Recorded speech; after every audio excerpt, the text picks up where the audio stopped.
Since I began my channel 3 years ago, the most requested topic I have gotten, without a doubt, are skinwalkers. There seems to be a fascination among the masses with the modern day boogeyman. Now, I have done an in-depth look into the lore and backstory of the Navajo Skinwalker legend. This video is focused on a more specific area of the Skinwalker legend, a place where these dark witches are said to roam wild, alongside other supernatural beasts of all shapes and sizes. In recent years, there have been many movies and documentaries made on this rural ranch in the middle of nowhere, Utah. This is the strange and true story behind the Skinwalker Ranch.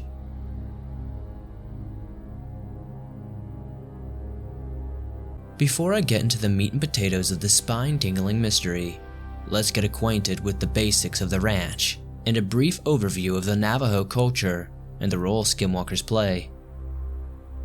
Skinwalker Ranch, aka Sherman Ranch, is situated on roughly 488 acres of land. Safe to say, plenty of room for spooky stuff to happen. The ranch is located southeast of Ballard, Utah. Ballard is fairly well known for stories of UFOs and other paranormal anomalies. The name Skinwalker Ranch comes from the dark, malevolent witches of Navajo lore, skinwalkers. The Navajo Nation covers nearly 18 million acres, or roughly 27,413 miles. The Navajo Nation is located in the area known as the Four Corners in the southwest United States. The Navajo actually have retained the largest land area among any Native American tribe, which, if you ask me, is truly tragic in the first place. From Arizona, Utah, and New Mexico, the Navajo lived and respected the land. With all cultures, the Navajo did indeed have figures of good and evil. It is important to understand the role and meaning behind medicine men and skinwalkers. First and foremost, medicine men were spiritual healers and protectors of sorts. They also had knowledge of herbs and other various remedies for physical ailments as well. Skinwalkers are essentially anti-medicine men. Instead of healing, protection, and guidance, their purpose is to curse, maul, and torment. Yi Nadlushi, the Navajo name for the skinwalker, has the ability to possess and disguise themselves as the animals around them. This is, of course, a crude and very brief introduction to what these entities are.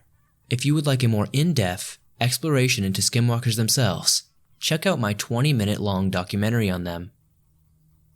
Now, let's get back to the ranch itself. Trying to pin down the start of the Skinwalker Ranch story is kind of hard, honestly. Between my reading from journalists, books, and research online, I could find that the most popular publicized claim seemed to have been in 1996. I do realize there are reports from around the area and history that shows people lived in the area before these 1990s reports, but the ranch itself didn't seem to get notable coverage until this time. I did find a timeline that shows a UFO sighting did occur in 1974, but this was 10 miles away from the ranch. The Desert News, a local Salt Lake City newspaper, and its counterpart, the Las Vegas Mercury, had begun publishing a series of articles from George Knapp. These stories claim that the Sherman family was experiencing some truly terrifying events that you could only imagine in the movies. This all started after they had recently purchased the ranch. For reasons unknown, the ranch was abandoned sometime in 1987. The property was vacant for upwards of 7 years, until 1994, when the Sherman family finally purchased it. Terry and Gwen Sherman, along with their 2 children, had thought they had found their dream home.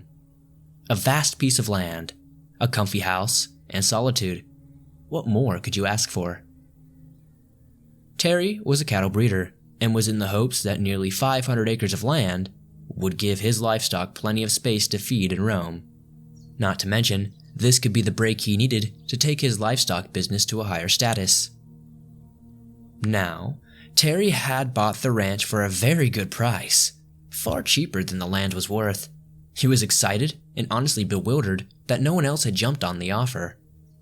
Upon moving in, the Sherman family immediately noticed some odd things. They stated the number of deadbolts used to secure the home was insane. We're not talking about 1 or 2 deadbolts per door. We are talking 3, 4, maybe even 5 deadbolts on a single door. This also was the case for many of the windows as well. This was also the case for the doors on the inside of the home. They had found heavy metal chains attached to the walls, likely used to keep big dogs from escaping. The Sherman family initially thought the previous owners were just overly paranoid about home security. Well, they would soon find out that on the Skinwalker Ranch, you can never be too safe. I have found experiences and claims of UFOs around the area on the ranch itself before 1996. In the 1974 book, The Utah UFO Display, a scientist report written by Frank Salisbury and Joseph Hicks, this book details nearly 100 alleged experiences from the Oneida County region, where the Skinwalker Ranch just so happens to be. These experiences detailed stories of cattle vanishing into thin air and or being found mutilated beyond all recognition. Sightings of UFOs and orbs were also mentioned numerous times, as well as sightings of creatures with blood-red piercing eyes. Apparently, even after being shot, these creatures were unhurt and seemingly unbothered. The mutilated cattle have been a part of the lore and area for decades. A retired U.S. Army colonel, John B. Alexander, had conducted scientific investigations on the ranch, which revealed mixed results.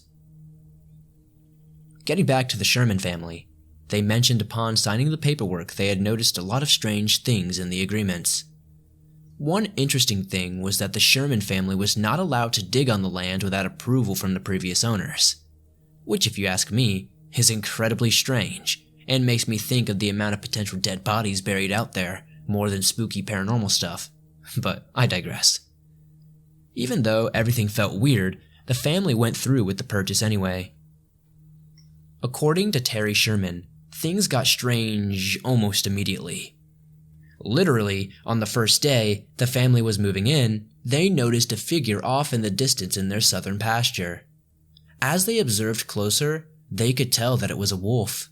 It was moving rather quickly in an odd S formation. This, of course, put the family on alert.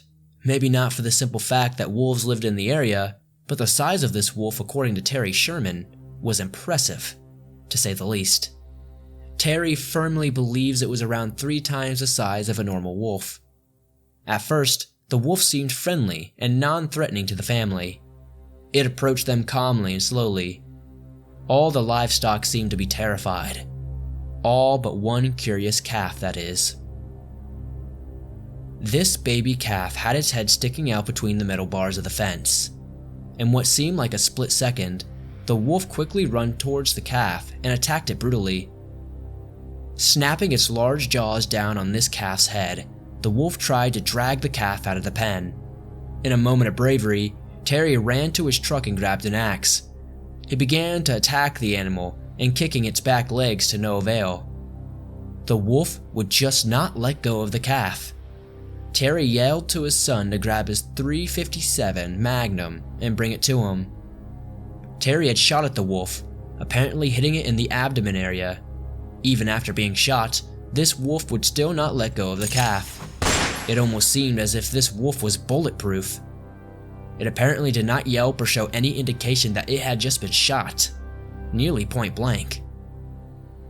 Terry fired another shot at this rabid wolf, but again, nothing seemed to be bothering this monstrosity. Finally, after shooting this beast for a 3rd time, it finally backed off, slowly.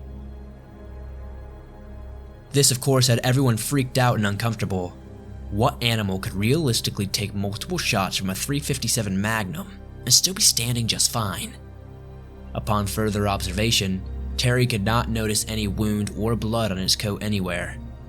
Apparently, a 4th shot was taken and the wolf began to retreat more. Terry was concerned this wolf may be thinking about attacking the calf again, and since he clearly can't protect his livestock, he is terrified of that outcome. At this point, Terry called for his son to bring him his .30-06 rifle from inside the house. His son returned in no less than a minute's time. Terry quickly took aim and fired at the beast, but instead of dropping dead or even running away, this wolf just looked back at Terry like it was annoyed more than anything. Rightfully freaked out past the point of no return, Terry lets off another shot, and this time can clearly see a piece of flesh rip off the wolf as it hits it this time. This still did not seem to faze the wolf in the slightest. After this, the wolf would look at the calf and then back at Terry, and proceed to run off back the way it had come from. Terry knew he couldn't just let this large wolf roam his land. He and his son strapped up and went after the beast. They tracked the wolf for nearly 2 hours, catching small glimpses of it, running between trees and patches of woods. They came across a muddy bank, where they found many of the wolf's paw prints. They followed them until they abruptly ended in the middle of the mud bank. This had perplexed Terry to such a degree that he questioned everything he knew. The wolf would have to jump 50 yards or so to have avoided leaving more tracks, which is just ludicrous.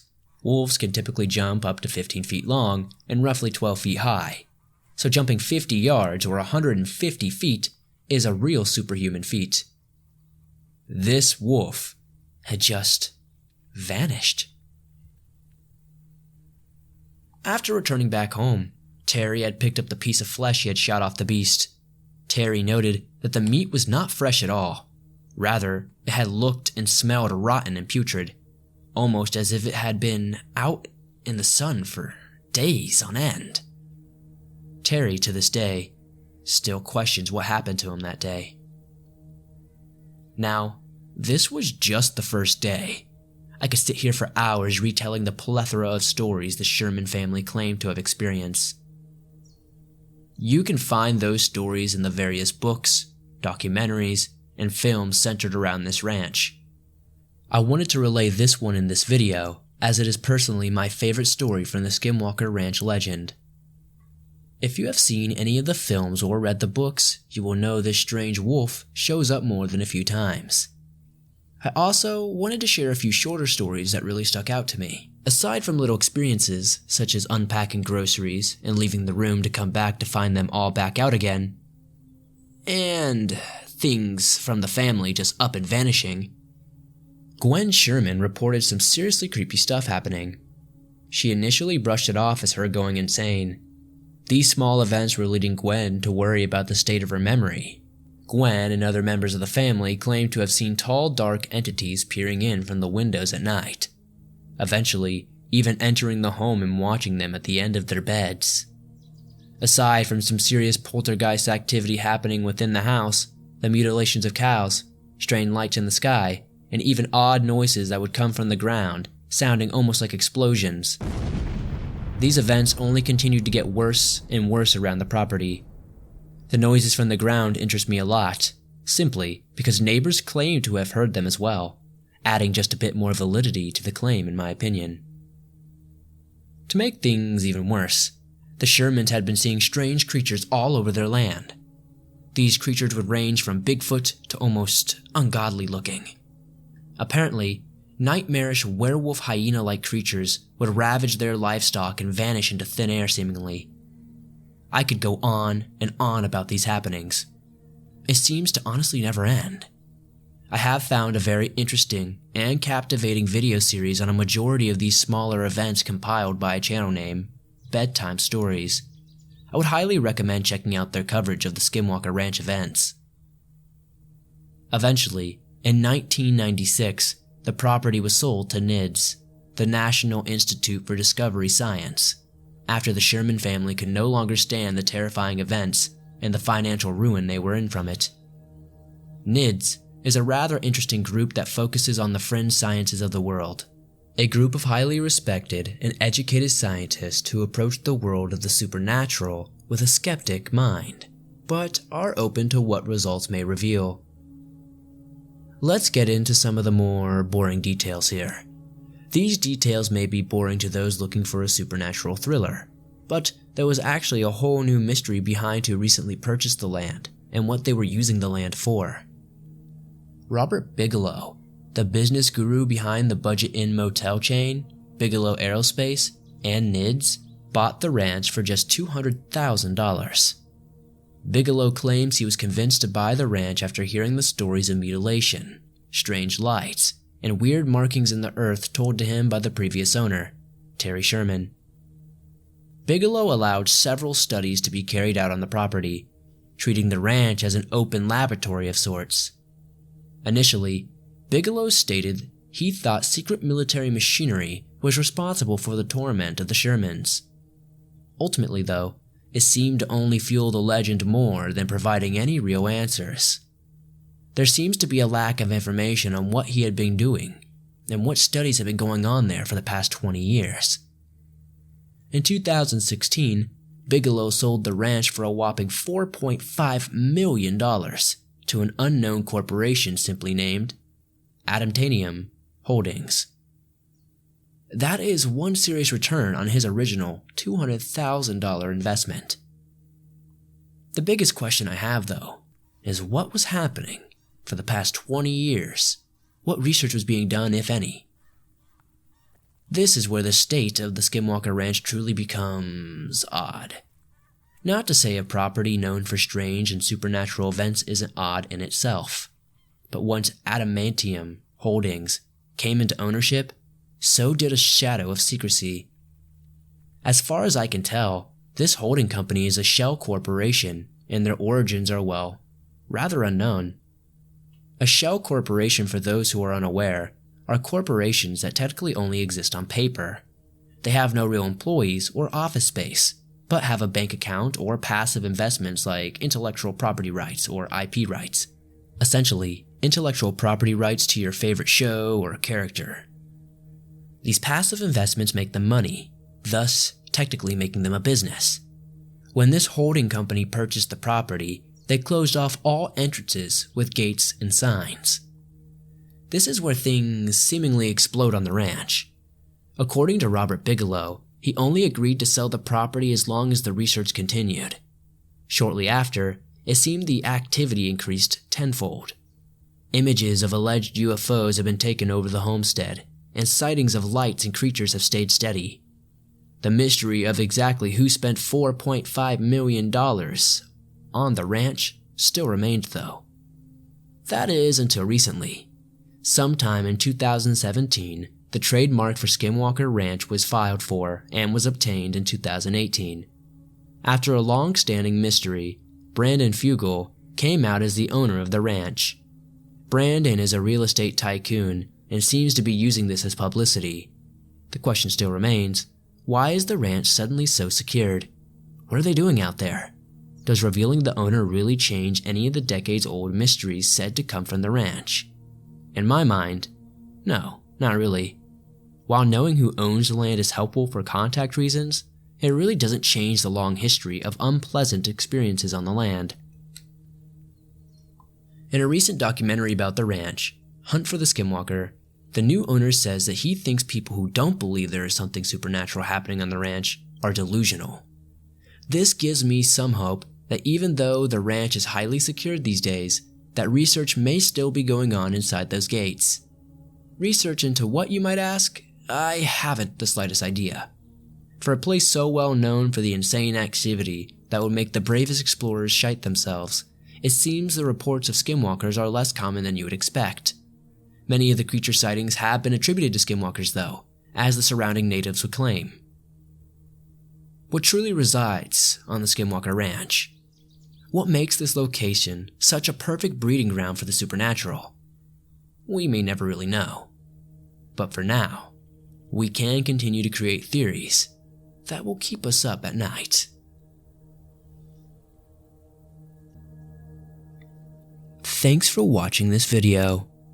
If you enjoyed this in-depth documentary overviewing the Skinwalker Ranch, be sure to hit that like button, as it helps me out a ton.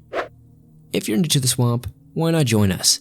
Hit the subscribe button and turn on notifications to never miss a new video, as I upload them almost every single day, and all things natural and supernatural.